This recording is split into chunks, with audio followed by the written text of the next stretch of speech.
Well, welcome to today's show. It should be straightforward and simple. We took the first part was freezing as a way of treating for potential parasites. That's no big deal. We showed that I like to do that no matter what I do. It's just easy anyway. This one, I think I'll stick with the butts. We've already separated them. We're going to do some spice measurements just to kind of whet your appetite for shows yet to come.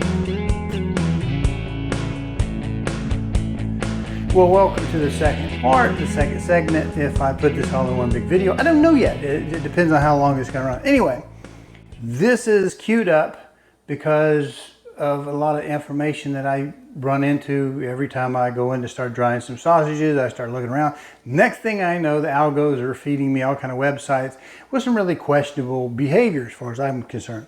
And I don't hear any of them talk about parasites. Now we hear them talk about, well, certain things to reduce the spoilage, and that's great. Spoilage, we wouldn't want to eat spoiled meat. But as I mentioned in part one, you have things like Listeria. You can't smell, see, or taste Listeria, but it's still toxic. Same thing with botulinum. So there are certain types of organisms that you cannot perceive but are still hazardous to you. So normally when we're talking about like number one or number two cure, we're talking about trying to hold the bacterium down. Well, bacteria and the worms, the cysts, are two different organisms. One's a lot bigger than the other. And while we can use either direct salt, if we use enough of it, here plain old table salt, I use non-iodized because I don't need an extra ingredient, or the cure. I can use less cure because it has sodium nitrates in it. And I use those, I do definitely use those in a recipe for like a sausage where I've cut up the meat and I have a lot of surface area and it's been exposed to the air and the environment, that kind of thing, much more than if we have a muscle meat like we have in the Kappas. Now, I'm going to set this aside. I want to talk about the pickling here right now. We're going to see what about this pickling based upon the handbook, the guidelines with the Food Inspection Services, United States. I have a little cue card here because I can't remember it. Now there are two methods. They have number two and number three. Number two is for capicola.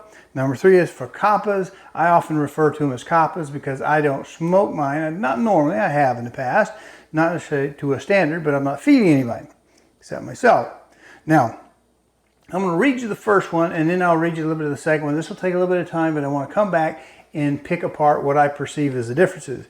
Number two, the capicola, and they give you two alternate spellings. Boneless pork butts for capicolo should be cured in a dry curing mixture containing no less than 4.5 pounds of salt per hundredweight. That's this kind of salt. That's 4.5%. That's like country ham curing percentage right there as far as exposed area. Now, a period of not less than 25 days. I saw someone just recently, the reason I'm shooting this video is he said, I had it salted for like 24 hours and I went ahead and dried it. And it's like, that's not a lot of time for the salt to work into the individual parts of the meat. So it says boneless pork butts for capicola should be cured in a dry curing mixture containing no less than 4.5 pounds of salt per hundredweight of meat for a period not less than 25 days at a temperature no lower than 36 degrees Fahrenheit. If the curing materials are applied to the butts by a process known as churning, a small amount of pickle may be added. During the curing period of the butts may be overhauled, and that says in parentheses, overturned for application of additional cure according to any usual processes of overhauling, including the addition of pickle if dry salt is desired. Now, when you cut your pork after you've thawed it out and you've trimmed it up and you sliced it up and everything, you'll probably still see some myoglobin. It's not really blood, it's the fluid that comes out of the meat. It's not deep irony red like. It'll be kind of a thinner, syrupy, reddish tinted material. That's myoglobin. They'll weep, and a lot of times when you put the salt on there, that weeping will take some of the salt off and you'll want to flip them over and resalt the top of it. One way around that is to put it in completely packed in salt so that it's at no point can it ever not drain the myoglobin out and always have the contact. Remember, this is the minimum of 4.5 pounds per hundredweight is the minimum, and that's the curing. That's to get it cured against it. You could also use a small amount of the number 2 cure that's not covered in the manual, and a little less of the other salt. So I go this way, although I have done it both ways. So where were we? After being stuffed, that's putting in a casing, and we'll talk about that just momentarily. Putting in the casing, the product should be smoked for a period not less than 30 hours at a temperature not lower than 80 degrees Fahrenheit, and should finally be held in the drying room for 20 days at a temperature not lower than 45 degrees. So this one will hit, this is for Capicola, according to the government, is salt at 4.5% for 25 days, no less than 36. You can add to it during that process to make sure everything's covered well. After being stuffed, we're going to smoke it for 30 hours at no lower than 80 degrees Fahrenheit, and then goes to a drying and aging room no less than 20 days at 45 degrees. Now, notice those difference between that and what they call for coppa, which is not smoked. Boneless pork butts for coppa should be cured in a dry curing mixture containing no less than 4.5 pounds of salt per hundredweight of meat for a period no less than 18 days at a temperature no lower than 36 degrees Fahrenheit. If the curing mixture is applied to the butts by a process known as churning, a small amount of pickle may be added during the curing period. The butts may be overhauled according to any of the usual processes of overhauling, including the addition of pickle or dry salt if desired. The butt should not be subject during or after the curing to any treatment designed to remove salt from the meat, except in superficial washing may be allowed. That's the same as the previous one, whether I read that line or not. After being stuffed, the product should be held in a drying room for no less than 35 days at 45 degrees Fahrenheit. So both of them the same basic thing, where you're going to use 4.5% salt. We're going to salt it for different periods. We're going to salt it for longer if we're going to turn around and smoke it for 30 hours. But we don't have to dry it for near as long before it's technically ready. Now, most of us will probably dry them more than this anyway, just to make sure they age out to our liking.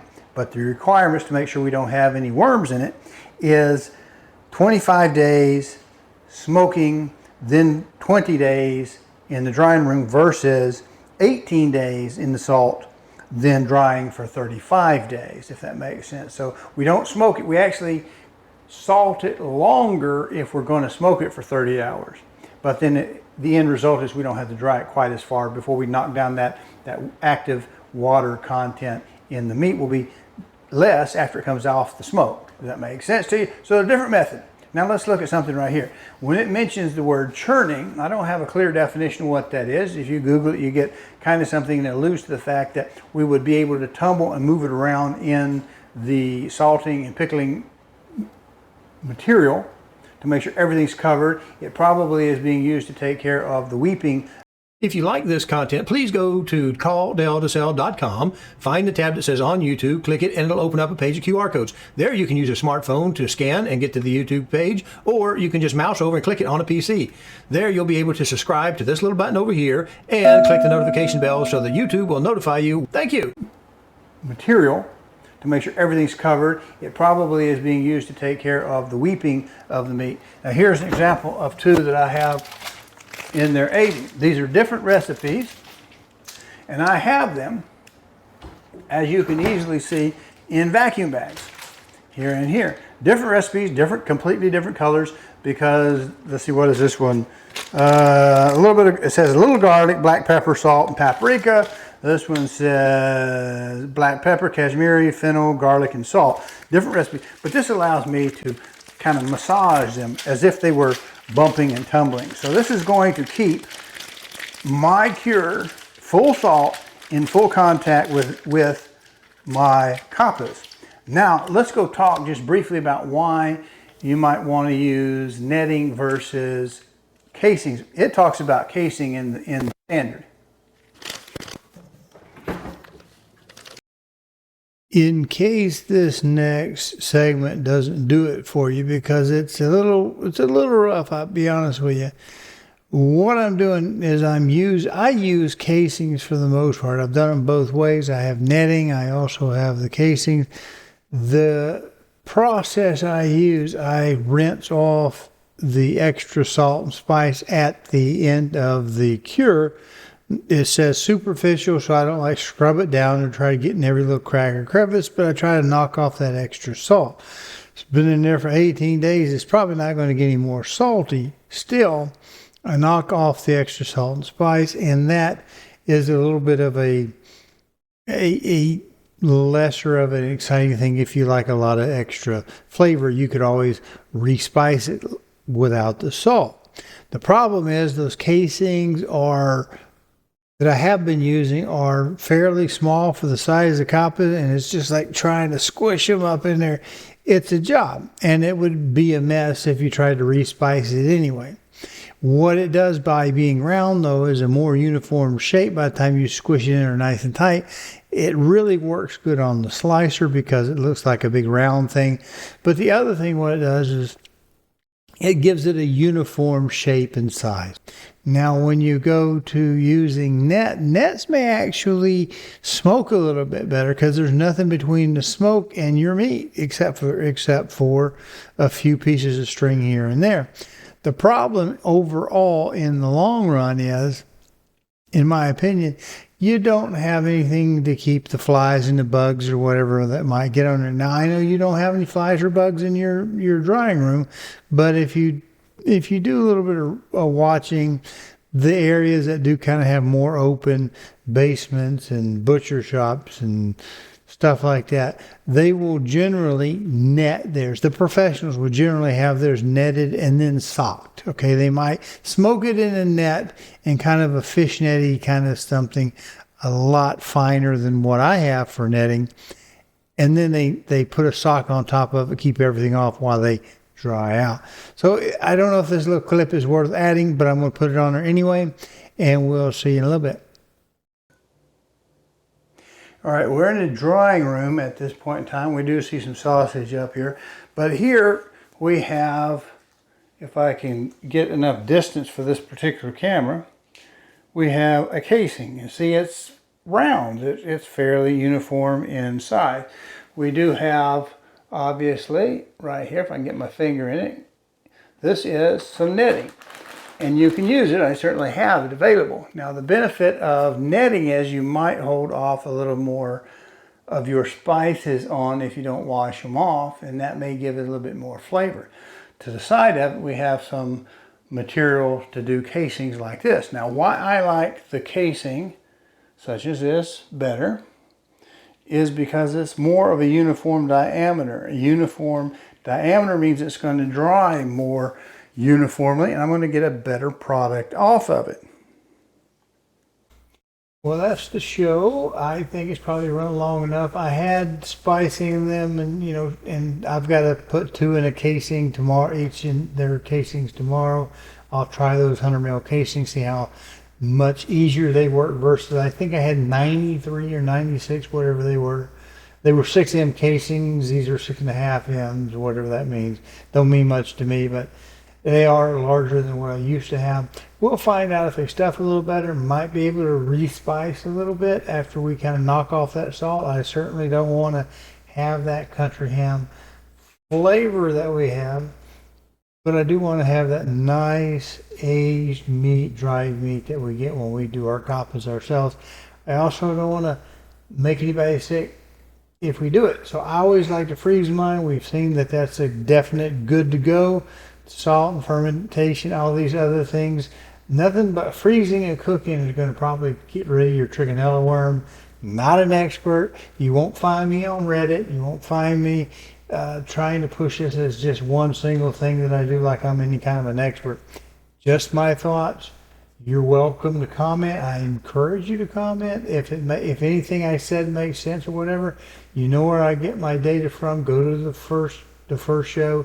I'll probably cut the little bit of spicing and a little bit of other stuff I don't cover this time in the next video. But I also got to build a new gadget for the room. We're coming up on winter, and it's going to get dry, and I need to keep my humidity up. And what I've got is kind of a little bit ragtag. and will be a little less ragtag, but it's going to be a little bit better. I also just added a small dehumidifier because when I loaded up the room, I found that the size of the split unit I have that takes care of that area is just too big. It doesn't run long enough to really dehumidify much. So I'm having to take care of my two seasonal aspects to really improve the quality of this. My salamis go pretty well because they're small diameters. They just go quick. And so they dry fast. They don't really have time to get too funky. I'll also re-show you my little small cooler that's very, very good for keeping the moisture level up. All right, that's it for the show. Appreciate you watching.